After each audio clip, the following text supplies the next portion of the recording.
So if Mario was standing right here in this position, right here, and there was no spike in front of him, that would evidently be considered as him still standing on the platform. So I guess apparently he wouldn't fall even if there was nothing there, because his back foot is still partially on the platform.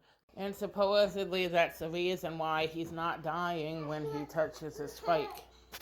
But what I'm saying is that in this case, there's a spike in front of him, and that he's still standing about halfway on the spike, even if his other foot is technically still on the platform.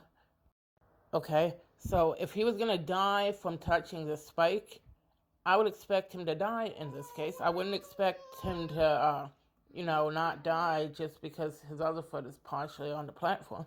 Now, if I'm wrong about this, let me know, because I did another video where there was a spike and there was no platform behind Mario, but I just made Mario run and jump onto the spike, and he landed in this exact same position that he's in right here. The only difference was that there was no platform behind him. It was just him landing on the spike without a platform behind him. But in that case, he died. So what I'm saying is that when there's a platform behind him, evidently he can walk like halfway out onto the spike and he won't die. But if there's no platform behind him, then he can be in the same position on a spike and he will die. That's all I'm trying to say.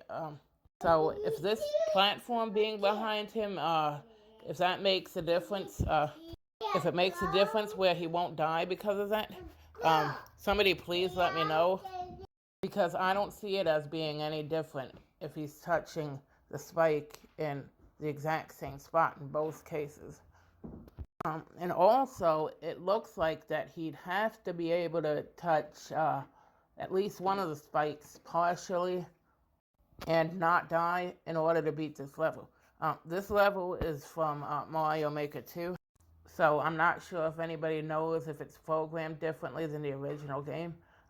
Obviously, the original game didn't have spikes in it, so I don't know where the hitboxes are in these spikes, and I don't really think anybody else does either.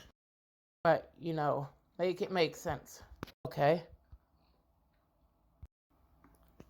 Because it doesn't make sense to me that he should be able to touch a spike in the exact same position just because of the platform behind him.